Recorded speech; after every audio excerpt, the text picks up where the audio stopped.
Hi, I'm Lucky Lily Green with TSBN, and today we have with us a very special guest, Dr. Mame-Fatou Niang. Dr. Niang is a cultural expert and French native who is here today to talk to us about the current situation in France as well as its economy. Not only is she my incredible professor of French and Francophone studies here at Carnegie Mellon University, but she is also a world-renowned researcher, writer, filmmaker, producer, as well as a visiting professor at Columbia University. Dr. Niang also won an award for meritorious teaching from Carnegie Mellon in 2024. It is such an honor to have you on today, and thank you so much for being here. Thank you so much for inviting me. The honor is completely mine. The So pleasure is mine. I would like to start with Mhm, your upbringing. mhm, And you are somebody who grew up in Lyon mhm, and is in Paris mhm, a lot of the year. mhm. And so, what does France mean to you? And what do you think France's place in the world is right now? France is home. So I was born in Lyon, which we fancy ourselves by saying that in the south, but people who are really from the south, Marseille, Provence, think of us as northerners. I think we kind of have the same problem that people who might be from Virginia, right, have of calling themselves southerners, but the true southerners don't want you as part of that, right, geographical area. So I was born in Lyon. I studied in Lyon. My family is of Senegalese heritage. Part of my mom's family arrived in France in 1835, so I'm a seventh generation French, and we, stayed in the same area of France around the Beaujolais region. I studied in Lyon before coming to the US in 2006 at Brown University. And since then, I share my time between the US, where I studied my PhD, then Carnegie Mellon, my first job, and Paris, where I reside half of the year. And the city is also the site of my research. I work on French identity, French culture in the 21st century, and how we need to understand. I mean, in order to understand French presence, the contemporary state of the country, but also the future, which is, I think, might be something of interest for you. What does it mean to invest in France? How do we do business in France? It's primordial to understand the country, and you cannot understand the country without diving back in its history. So I work a lot on the contemporary history of France, especially since the 16th century, the Renaissance, and this arc, right, from the 16th century to the 20th, and how the events, right, from that period of time, from the Renaissance to our contemporary period, explain a lot of what we call la nature française, l'identité française, French nature. Is there anything as, French identity? And tips that may be useful for anybody who's interested in living in France, working in France, working with French people, or investing in France. And is it difficult to witness what is going on currently in France right now? As somebody who has studied, who has lived there, what are you observing in the country? So the situation right now in France is preoccupying. The government is more or less a lame duck government. President Macron was elected in May 2017 with 60% of the votes, second round. And at the time, it was amazing. I always make my student laugh when I tell this story with my father looking at him at the time when he declared his candidacy, and my father going, "Who is this person?" And my father, right, who's an engineer, well versed in politics, saying that he will never get elected. And he had many. Macron at the time had many things, barriers. He was not known, which in French politics, if you want to, the presidency is the apex of a political career. You have to start as a locally elected politician, mayor, deputy, and he just came out of nowhere, right? He was very, very young. He was not 40 yet, which again, in French politics, our presidents are fairly old, in their 60s. Sorry. Um, and he also had a position that at the time was a bit crazy, un peu fou, un peu folle. that he said, I'm neither left neither nor right, which in a country that had been traditionally held by the right or the left was again right. But he understood the trouble that France was going on, from economic trouble to cultural, identity crisis, and he understood the disillusion of some voters who could not see themselves in these, left to right um, uh, game. So he is in his second mandate, and things we can say that things are not going really well.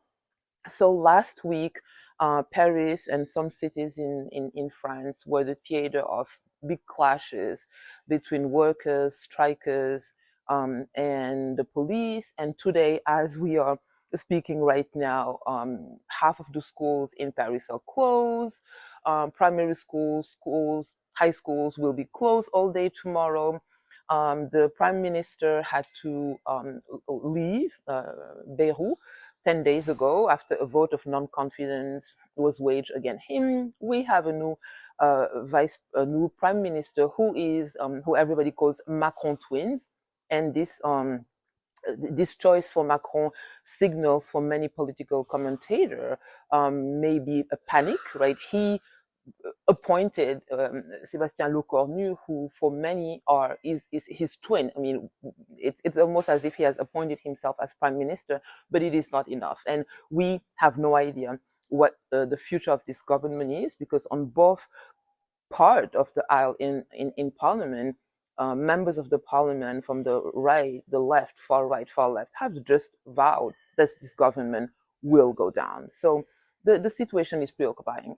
Yeah, and so the situation is not good in France right now. Can you explain a little bit more about France's government system for somebody who doesn't know a lot about France? Because France is complicated, its economy, its government is very, very complicated. So can you explain it to somebody? So it is complicated, but at the same time very simple for us, because I remember, if, when I moved to the U.S., the first election that I witnessed, I was, what do you mean the United States has, grand électeurs? So you mean it's not a direct democracy? You don't cast a vote. You cast a vote for somebody who will then cast a vote for the president. So we all have our systems. The French system, I had a political science professor, the late Hervé Casson, who used to say that our political system was a monarchy in disguise, that the French lived in a guilt of the regicide that was committed after the French Revolution, that we adored. We had this love-hate relationship with the monarchy, and that the regicide might have been an accident, right? And that we lived kind of in a guilt of that regicide. And as to make up for that, we had a system where the president is vested with a lot of power. We have a president who's almost like a king. And it's no brainer that Macron right now, one of his nicknames is Jupiter, right? The president who's reigning as a king. So it's a republic, Respublica. The French system had been largely a socialist system dominated by the left, and resting on values, republican values like culture, a very strong state, national education, family, and a state that is extremely vested in the reproduction, the conservation, and the dissemination of what we call the Republican values: love of family, like I just say, education, liberty, equality, fraternity. So those are the prerogative of the state, and the state, make these visible through tools like schools, a very strong social system. And in the past 20 years, this system had been uh, shaken, right, by globalization, liberalism. And right now, what we see is the duel between France as it has been, France as many of its citizens know their country, a country where the state is a welfare state. um, uh, Salaries are very, very low in France for a reason. The state takes care of your healthcare. The state takes care in large part of your rent. So all of that, this model, this social model that was born out of the Second World War is crumbling. It is crumbling. And for many citizens, it is crumbling because of economic pressure and new economic models that are bought by people like Macron and his peers. So what we see, these political duels that are, coming from economic misunderstandings, economic transitions that the people have a hard time understanding. They also say a lot about the social structures, and you talk about problems and the social challenges that France is facing now, a country that for the past 400 years had a very solid, a very homogeneous narrative of what it was, of what it meant to be French. To be French is to speak French. To be French, we had a very homogeneous set of the elements that made France, and these elements were, like I said, produced by the state, taken care of by the state, and disseminated by tools like museums, the schools, right? And all of a sudden, we've had the feeling in the 20th century that that narrative was troubled, and there are different explanation. People will advance that immigration, for example, is one of the element that has trouble this narrative, and for other tenants, it's globalization, Americanization of society. So we have these new problems that people are seeing and different explanations. So it is a country that, to make a long story short, and my view on what is happening now, the social, the political, and the economic are clashing in plain view. It's a clash that might be classy because it's happening on Avenue des Champs-Élysées. It's happening right, in front of the beautiful Haussmannian buildings in Paris. But that beautiful decor is not enough to hide the angst that is shaking right now. French people, French citizens, French workers, the young, right, leaving France, economists, and that is also being translated by hesitations of markets towards France, which had been historically a pretty solid market, and that for the past months had, borrowing rates that were below that of Portugal and Ireland, which is, scary. Mm-hmm. And so France is on its fifth republic, Mm-hmm. while America is still on our first. And so, do you see the Fifth Republic crumbling? Why is France on their Fifth Republic, and why have they gone through 5 iterations of government while America is still on our first? So we are in our fifth republic, and many in the left. I think, for example, of LFI, a party that I consider to be left, but many call, see as a far left party. The definitions are, interesting in France, are calling for the end of the Fifth Republic and calling for a Sixth Republic, and with the idea that the constitution as is not answering some of the pressing questions that France has now, and because of this very, very intimate, this is really the fabric of French society, this intimate link between the political power, the social, and the economy. We need to act on the political in order to make sure that the economy um, uh, is adapted to our time. The social structure of France in the 20th century was a social structure where the market works for society, not the other way around, right? Mm-hmm. The market has to adapt to society. The market works for society.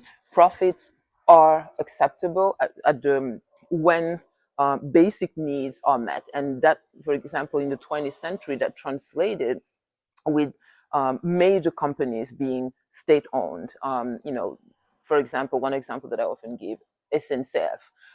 Being able to ride a train was considered a right, and we had multiple tools or mechanisms that the state put in place to, for example, make trains free for children, free for students, free if you had more than 3 or 4 children, right? And what we saw at the end of the 20th century was most of these major state-owned companies, phone companies, TV, railroad being privatized for profit. So we have this clash between a new economic model that obeys, right, to global structures that are beyond the control of this nation, the nation state, and the tension between the fact that you need to remain a global player, you need to play by the rule of the global market, while at the same time wanting to retain the strength of national structures, national economic structures that obey to political structures that are themselves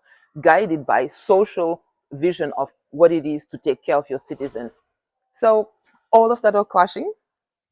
The clash is getting more uglier and uglier, and many today call for a sixth republic in the hope that a new constitution, an amended constitution, will be able to answer these new tensions, these new challenges that France is fighting at the between this tension between the national and the global, and we'll see how way that will go. And you spoke about Macron selecting Sébastien Lecornu as his new prime minister.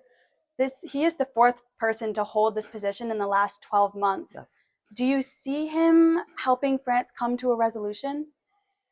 The jury's out on this one. He's been in position for a week now, and we are still, from what we hear from many observers, journalists, politicians, scholars on all aisle, on all side of the political aisle, is that we have no idea what to expect with him. And in French, we say on est dans le flou, right? Things are a bit hazy. Of course, going through so many prime minister in such a short amount of time is never a good sign. It's never a good sign of health. It can be a worrying sign for investors, and it's even more worrying knowing that political parties like the far right's Front National have just vowed to make Le Cornu's tenure as short as possible and call for a dissolution of parliament, which would be the second in 2 years. So the political situation is complicated, and I've heard some scholars, some fellow colleagues, political scientists call Macron a lame duck president, which is preoccupying, knowing that he had a year and a half, almost 2 years left in his presidency. So the situation is complicated. And may I read a quote for you that I think is interesting because it speaks to Macron in a positive light, but he's facing a lot of criticism right now. And so I want your thoughts on this. In May, Macron said, quote, "Our strategy to make Paris the most attractive location in the EU for financial services companies continues to pay off," end quote. We saw JP Morgan recently commit $70 million to France and build out their new offices there. And Jamie Dimon also called Macron one of the best political leaders on the planet. And this was in May this year, and according to Bloomberg. So Macron, he is seen as pro-business. He's made France more pro-business. And if one of the greatest American business leaders of all time, Jamie Dimon, is calling him an incredible political leader, why did Macron lose the snap elections in 2024? And why is he facing such criticism? I think that this quote is an excellent one, and it speaks to one image that is very widespread of Macron. It's a picture of him walking forward, but the bottom part, the lower part of his body is faced on the other side, working on the other side, right? So he's called the both sides, the président du oui et du non, le président du en même temps. So en même temps translates in at the same time. So he says yes and no at the same time, hot and cold at the same time. So this picture, which is extremely, very famous in France of him, right? The top part of his body is facing forward and the lower part is facing backward, speaks to is his, you know, this what people saw at the time that he was elected. Everything about him was new. He was young, like I say, less than 40, almost unknown, had this, you know he revolutionized contemporary French politics and had this maven way of signaling left, turning right, being neither left nor right. You expect him to be on top, he's at the bottom. So that worked at first. That really charmed French people. But I think that right now, people are very disillusioned. And when I talk about people, I'm talking about the people, French people. When you interview, I wish you could do this. I would love for you to be able to, do what we call a micro trottoir and interview French people in the streets of Bordeaux, Marseille, Montpellier, whether it's the single mother making it on her own, the young graduate, what we call cadre, middle class, upper middle class. People are very, very afraid, worried, and I think the worriness comes from these mixed signals. This is what is said. This is what we see. This is what is promised. This is what we feel. This is what JP Morgan said about him. This is what my paychecks looks like, right? So this discrepancy between the promises, between the ideals, between what is signaled and what people see and feel. So I think one of his biggest challenge had been, will be, depending if he still has the passion, and also the power to do that, will be, I think, to reconnect the French with that dream that he sold them in 2017, and also reconnect the French market with the dream that he is still selling, because right now we are not seeing that dream reflect in the numbers. I mean, one very few anecdote or number that I can share before stopping here is the number of graduates, for example, leaving France. France had been historically, throughout the 18th, 19th, 20th century, a country that people moved in. It was not a country that people left, as it had been the case for Spain, Portugal, Ireland, right? Italy, the UK. France was usually a country where people came and the citizens stayed. It is no longer the case, especially for young grads in certain categories like economy, AI, new technologies. Young people are leaving, and one of the reasons they are leaving France, sometimes to go to neighboring countries, Europe, but more and more traveling, as far as the Middle East, Japan, the United States, Northern America, is the lack of visibility on the political offer. And in a country where the political offer is so tied to how the economy blooms and so tied to the social fabric, any challenges to the social fabric immediately, is echoed on the other areas. So Macron has a lot on his plate, being somewhat maybe called right now a lame duck president. It's unsure how much power he will have um, to answer these questions. But these are very, very important questions right now. Yeah, and France, their finances are falling apart. They have a huge debt deficit. Mm-hmm. I think investors are really seeing this, Mm-hmm. exactly what you talked about. Not only culturally and politically, it's unstable, but economically, it's unstable. And the French CAC 40 index is underperforming the American markets. And so, my question for you is, what is your message to French business leaders right now? And what do you have to say to them? I don't know if my message will be to French business leaders as much as it will be to French politicians, the Mhm. one, and also, politicians at the European Union. I work a lot with the European Union in Strasbourg in, designing policies around human rights. And when I speak here specifically of human rights, usually people think that it has to do with jail or, people being devoid of their liberty. I speak of human rights in the context of economic freedom, economic literacy, because in the case of France, what we see is people, and I see this all the time with my work, people saying, I do not want to leave. I mean, this is the country that I know, this is the country, where my family is still is, but the way, the economy is going, as a young grad, I will have half of my paycheck taken, for example. So I hear these examples a lot. And one of the work that we do, one of the projects that we're working on is to help citizens, the people, be more aware of, get more knowledge of their rights, get more knowledge on understanding what these links are between the political, the social, and the economy, so they can be not just in this very traditional paternalist republicanist universalist vision of the French state, where all decisions, everything comes from the top and you just accept the benevolence of the state.